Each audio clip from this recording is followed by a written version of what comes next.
Jai Hind friends, welcome back to my YouTube channel Bhim Nursing Tutorial. हमें discuss about shock के type, symptoms, causes and pathophysiology को easy way में सीखेंगे। ठीक है, इसको डिस्कस करेंगे। शॉक होता क्या है, शॉक की कंडीशंस जैसे कि अचानक से कोई प्रेस कर दिया, वो डरा दिया, वो शॉक। और जो हमारे बॉडी की एक्टिविटीज़ होती है वो अनबैलेंस्ड हो जाती है, वो शॉक के बारे में कुछ डिफरेंस है उसके बारे में डिस्कस करेंगे।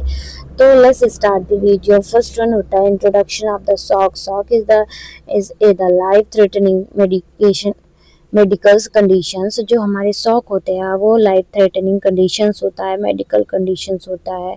इसके वजह से क्या होता है कि लाइफ डेथ, जो पर्सन को शॉक लगा होगा उसको डेथ भी कर जाएगा। ठीक है, ये ऐसी कंडीशंस हो जाती हैं, यही तो इसीलिए इसे बोला है लाइफ थ्रेटनिंग कंडीशंस होती हैं। ठीक है, condition that occurring when the body tissues, जो होता है कि ये कंडीशन जो होता है कि पैदा कहाँ होता है, अकर कहाँ होता है, तो हमारे बॉडी के टिश्यूज में एंड द ऑर्गन, और ऑर्गन में do not receiving blood flow, जो भी हमारी बॉडी एंड ऑर्गन्स होती है अनसफिशियंट अमाउंट में या तो नहीं रिसीव करती है क्या, ब्लड फ्लो को, ऑक्सीजन को, न्यूट्रिशंस को एंड फंक्शंस को। इसीलिए क्या करता है, कॉज करता है शॉक। इसी वे में समझते हैं कि शॉक होता क्या है। ठीक है, तो ये जैसे हमारा इंडिविजुअल्स हो गया, इसकी बॉडी हो गई। ठीक है, इसकी बॉडी हो गई, ये हमारा न्यूट्रिशंस हो गया। मान लीजिए ये हमारे टिश्यूज में जो ब्लड प्रेजेंट है या हमारे बॉडी में जो ब्लड प्रेजेंट है एवरी एरियाज में, तो ये क्या हो रहा है कि जो मेन ऑर्गन्स के पास नहीं जा पा रहे हैं, पहुंच नहीं पा रहे हैं, यहाँ ब्लॉकेज आ रही है, कोई प्रॉब्लम्स आ रहा है या इन्फ्लेमेशन हो रही है, किसी वजह से ब्लॉकेज हो रहा है, या किसी वजह से जैसे हमारा हार्ट पंप नहीं करेगा तो वो ब्लड को फ्लो नहीं करेगा पूरे होल बॉडी में, तो हमारा जो टिश्यूज होगा, ऑर्गन्स होंगे, उन्हें न्यूट्रिशंस, ऑक्सीजन्स ये सब नहीं मिलेंगे, अनसफिशियंट अमाउंट में मिलेंगे, मिलेंगे ही नहीं। उस कंडीशंस में जो ऑर्गन्स वगैरह होते हैं, टिश्यूज वगैरह डेथ करने जाने लगते हैं, या बोल सकते हैं स्टॉप हो जाते हैं, उसी कंडीशन को कहते हैं शॉक। ठीक है, नेक्स्ट वन होता है कि lack of the flow. Blood flow जो होता है कि कम होता है, जो ब्लड फ्लो होता है वो गिर जाती है, मीन्स दैट सेल और an organ do not get it oxygen and nutritions to functions properly. ठीक है, तो इसमें क्या बोला है कि जो लैक ब्लड फ्लो, हमारा जो ब्लड फ्लो होता है, जैसे कि हमारी हो गई हार्ट।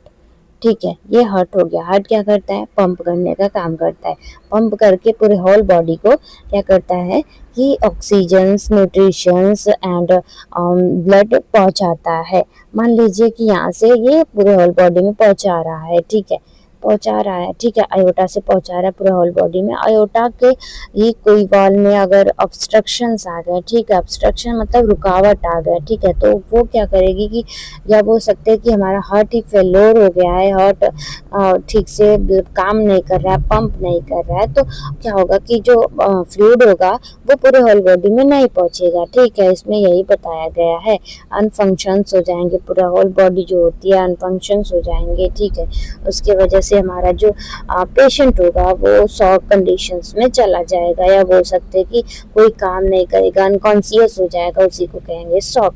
ठीक है, अब टाइप ऑफ शॉक, शॉक के कितने टाइप्स होते हैं, तो फर्स्ट वन होता है कि कार्डियोजेनिक शॉक। ठीक है, तो कार्डियोजेनिक शॉक में क्या कंडीशन होता है, कार्डियोजेनिक शॉक में जो हमारा हार्ट होता है वो पंपिंग करना स्लो हो जाता है किसी कारण, या तो वो हार्ट फेल्योर हो गया हो, या उसका जो फंक्शंस है, जैसे कि उसका जो इलेक्ट्रिक फंक्शंस है वो अनबैलेंस्ड हो गया हो, वो नहीं हो रहा हो, या जो होता है कि कोई अदर प्रॉब्लम्स क्रिएट हो गई हो हार्ट में, जिसकी वजह से वो क्या हो कि पंप नहीं कर पा रहा हो।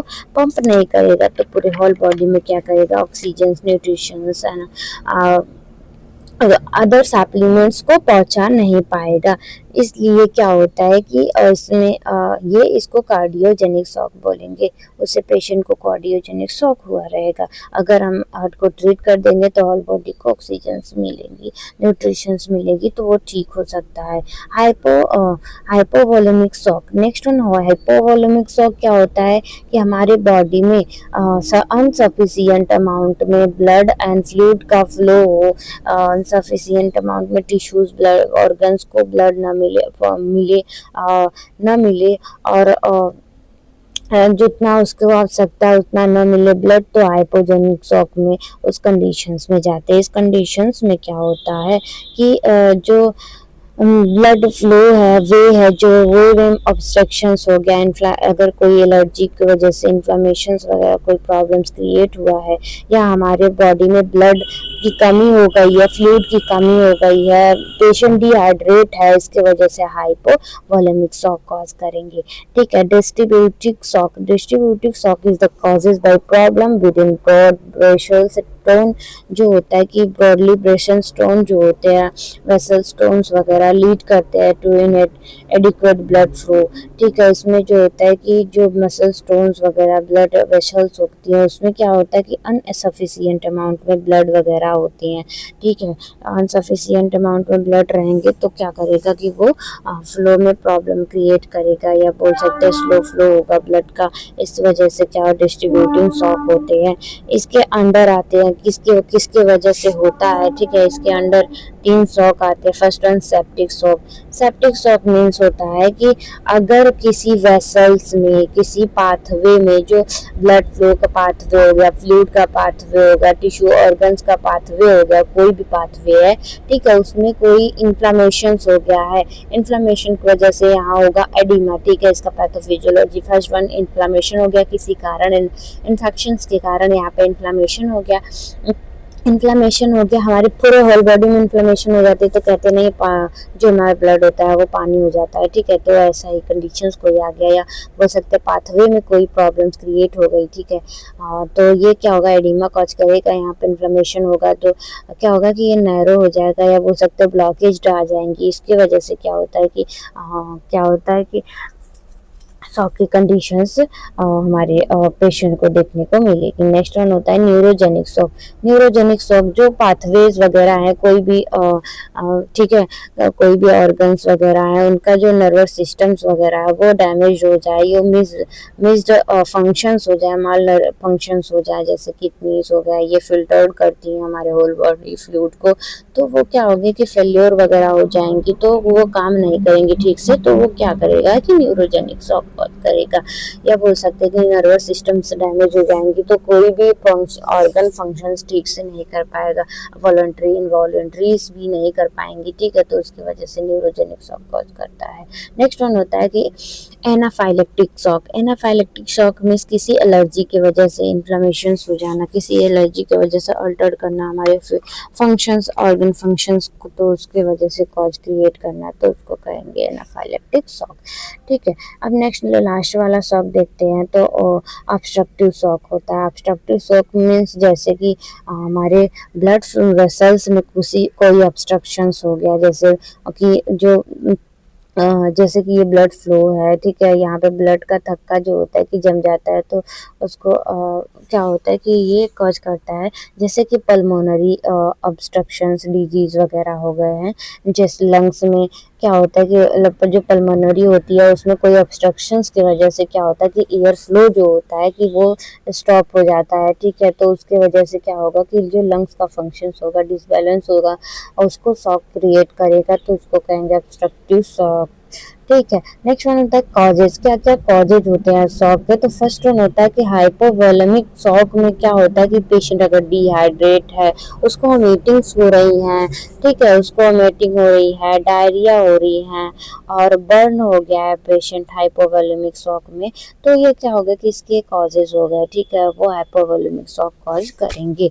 ठीक है। नेक्स्ट वन होता है कार्डियो शॉक। कार्डियो शॉक में क्या होगा कि जो कार्डियक शॉक होंगे, ठीक है, कार्डियो शॉक में क्या होगा कि मायोकार्डियक इन्फेक्शंस हो गया, उसके वजह से कॉज करेगा मायोकार्डियक कंटशंस हो गया, जैसे कि ऑक्सीजन से अनसफिशिएंट अमाउंट में मिलेंगे हार्ट को, तो क्या होगा कि वहाँ पे जो मसल्स वगैरह वो डेथ करने जाएंगी, ब्लू स्किन्स हो जाती हैं। ठीक है। अनसफिशिएंट अमाउंट में मिलेगा तो ब्लड फ्लो नहीं कर पाएगा। ठीक है। मायोकार्डाइटिस हो गया, अगर हमारे हार्ट का जो लेयर्स होता है उसमें इन्फेक्शंस हो गया, ठीक है, इन्फ्लेमेशंस हो गया, ठीक है, तो वो क्या करेगी जो उसके जो होता है कि उसमें इलेक्ट्रिक जो इम्पल्सेस चलते रहते हैं वो फ्लो करना कम करवा देंगे, उसमें प्रॉब्लम क्रिएट कर देंगे, तो ऐसे भी ये शॉक क्रिएट होता है। कार्डियक अरिदमिया वगैरह हो गए और नेगेटिवली इन एंट्रोपिक ड्रग ओवर, जो भी ओवरडोज वगैरह ड्रग के हो गए उसके वजह से ब्लड हार्ट में क्या होगा कि फंक्शंस क्रिएट माल फंक्शनिंग होगा, उसके वजह से शॉक क्रिएट कर सकती हैं।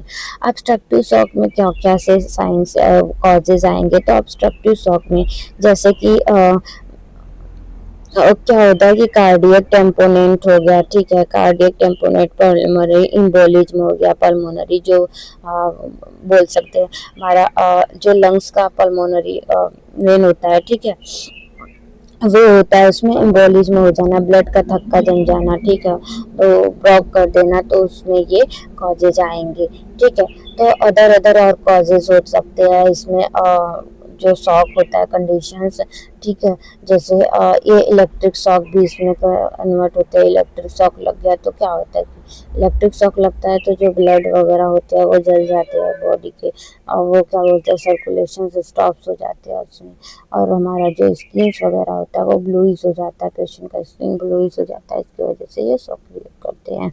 नेक्स्ट वन होता है साइन सिम्टम्स, ये बोल सकते हैं सिम्टम्स बस है, क्या क्या सिम्टम्स शो होंगे अगर पेशेंट शॉक कंडीशन में है। तो फर्स्ट वन होता है हाई लेवल वाला शॉक है तो पेशेंट तो अनकॉन्शियस होगा, ठीक है।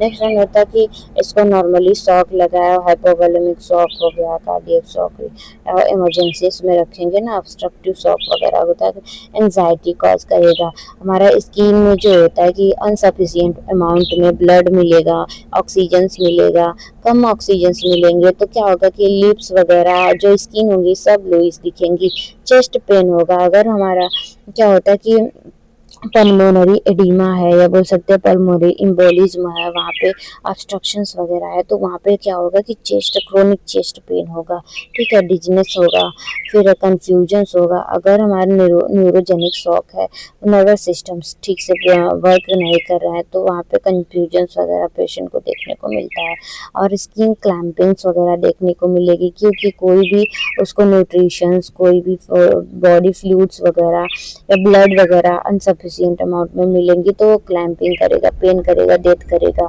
जो सेल होगा, ठीक है। लो यूरिन आउटपुट, शॉक कंडीशंस में क्या होगा कि जो हार्ट हो गया जैसे किडनी हो गई, ये फेलियर वगैरह हो गई तो ठीक से वर्क नहीं करेंगी, तो जो आउटपुट होगा वो बहुत डिक्रीज होगा, रैपिड बट वीक पल्स, जो पल्स होंगे वो रैपिडली एंड लेकिन वीक होंगे, ठीक है। स्लो ब्रीथिंग, जो ब्रीथिंग पैटर्न होगा पेशेंट का बहुत स्लो होगा और खींच खींच के सांस लेगा, ठीक है, पेशेंट अनकॉन्शियस हो जाएगा, ठीक है। अब पैथोफिजियोलॉजी देख लेते हैं, कोई भी शॉक को उठा लीजिए, जैसे ऑब्स्ट्रक्शंस वाला शॉक उठा लीजिए, ठीक है, अगर यहाँ पे जो पाथवे है वहाँ पे ऑब्स्ट्रक्शंस आया, ठीक है, यहाँ से ऑक्सीजन आ रहा है, न्यूट्रिशन आ रहा है, ब्लड आ रहा है, फ्लूइड आ रहा है, कुछ भी आ रहा है, ठीक है, यहाँ से तो रोक लिया, ठीक है, यहाँ से तो होल बॉडी में पहुँच नहीं पाएगा, मेरा होल बॉडी में नहीं पहुँच पाएगा, तो क्या होगा कि हमारा जो होल बॉडी का ऑर्गन्स है जहाँ पे नहीं पहुँच पा रहा है वो ऑर्गन क्या करेंगे कि धीरे धीरे ये फंक्शंस माल फंक्शनिंग्स हो जाएंगी, ये माल फंक्शनिंग्स होंगी तो छोटे छोटे जो सेल्स होंगे वो क्या करेंगी, डेथ करने जाएंगे, ठीक है, जो एंजाइम्स वगैरह हो रही हैं इसमें, जो ब्लड का पीएच लेवल्स वगैरह है वो अनबैलेंस्ड हो जाएगा, एसिडोसिस वगैरह जो होती है वो अनबैलेंस्ड हो जाएंगी, ठीक है। उसके बाद क्या होगा कि जो सेल होगा वो डेथ करने जाएगा, सेल डेथ करेगा तो जो इस पेशेंट होगा उसमें सिम्टम्स वगैरह शो होने स्टार्ट हो जाएंगे, ब्लूइश हो जाएगा स्किन वगैरह ये सब, ठीक है, तो ये सब होगा तो हाइपोजेनिक वो अनकॉन्शियस वगैरह में पहुंच सकता है, ठीक है। तो ये हो गया एक पैथोफिजियोलॉजी, ठीक है। तो नॉर्मली क्या होता है कि ऑब्स्ट्रक्शंस की वजह से क्या होगा कि ऑक्सीजन वगैरह का अनसफिशियंट अमाउंट में मिलेगा, तो इसकी वजह से जो पेशेंट होगा वो सीरियस कंडीशंस में जा सकता है, ठीक है। नेक्स्ट वन देखते हैं हम डायग्नोसिस इवैल्यूएशंस, क्या क्या हम कर सकते हैं इसमें टेस्ट में, ठीक है। तो ब्लड गैसियस लेवल टेस्ट करेंगे कि जो गैसियस लेवल्स टेस्ट है उसमें देखेंगे कि गैस जो ब्लड में गैस है उसकी मात्रा कितनी है, चेस्ट पीएच जो होगा कि चेक करेंगे कि हमारे इलेक्ट्रेशंस कितना है, हमारी जो ब्लड में जो होता है कि उसका पीएच अमाउंट कितना है, ठीक है। उस मेटाबॉलिज्म क्या फंक्शंस जो होता है वो कैसे हो रहा है, अगर कहीं पे भी ऑब्स्ट्रक्शंस है, कोई भी इंफ्लेमेशन की वजह से शॉक है, कोई भी शॉक हो गया। इलेक्ट्रोकार्डियोग्राफिक टेस्ट करेंगे कि हमारा जो इलेक्ट्रिक मायोकार्डियल फंक्शंस, उसमें जो इलेक्ट्रिक फंक्शंस है वो कैसा शो कर रही हैं, ठीक ठीक है। चेस्ट रेडियोग्राफी करेंगे कि उसमें देखेंगे कि कोई पल्मोनरी ऑब्स्ट्रक्शंस, अनदर ऑब्स्ट्रक्शंस तो नहीं है। एक्सरे करेंगे सबको देखने के लिए, ऑर्गन फंक्शंस को देखेंगे, सीटी स्कैन करेंगे। Assessment the patient conditions, first one हमारा नर्सिंग रोल होता है, असेसमेंट करेंगे पेशेंट की कंडीशंस को, वाइटल मॉनिटर करेंगे everyone to delivery the high flow oxygen, जो भी ऑक्सीजन वगैरह की कमी तो होगी शॉक कंडीशंस में, फ्लूइड की कमी होगी और ब्लड की कमी होगी तो उनको इन्फ्यूजन्स करेंगे, ठीक है। इन्फ्यूजन से रिकंस्ट्रक्टिव, फिर से आईवी के थ्रू क्या करेंगे, फ्लूइड वगैरह को रिकंस्ट्रक्ट करेंगे। और फिर से वही अरे उसको नमी लाएंगे, बोल सकते हैं कि फिर से उसको हाइड्रेट करेंगे, ठीक है। यूरेथ्रल कैथेटराइजेशन, अगर उसका यूरेथ्रल कैथेटराइजेशन इसलिए करेंगे कि जो यूरिन का आउटपुट है देखेंगे कितना ml निकल रहा है, कितना परसेंटेज इंटेक कर रहा है, तो कितना आउटपुट हो रहा है वो चेक करने के लिए। फ्लूइड बैलेंस्ड है कि नहीं बैलेंस्ड है, उसको बैलेंस्ड करने के लिए ये सब कैथेटराइजेशन करते हैं। और जो नॉर्मल यूरिन आउटपुट होता है 0.5 ml पर केजी, 1 केजी के हिसाब से 0.5 ml होते हैं पर हार्स में यूरिन आउटपुट होएगा, उससे ऊपर ही होगा, कम नहीं होना चाहिए। मेंटेन द ब्लड फ्लूइड्स, जो हमारे ब्लड फ्लूइड्स हैं उनको मेंटेन करना है, रिपोर्ट एंड रिकॉर्ड करना है, कंसल्ट करना है कि रिफर करना है आईसीयू में कि एनआईसीयू में, कहाँ कुछ भी कैसे करना है, तो ये पेशेंट को कंडक्ट करने होते हैं, ठीक है। नेक्स्ट वन होता है कि हमारा इसमें हम डाटा मैनेजमेंट करेंगे, एवरी टाइम ऑन मॉनिटर्स करते रहेंगे, आइडेंटिफिकेशन करेंगे, ट्रीटमेंट कर रहे हैं, कुछ भी ट्रीटमेंट कर रहे हैं, ठीक है। तो इसमें जो वैसोडाइलेटर देते हैं, ये मेडिसिन प्रोवाइड करते हैं, जो भी प्रिस्क्राइब करेंगे रहेंगे और डॉक्टर्स लोग वही हम प्रोवाइड करेंगे, ठीक है।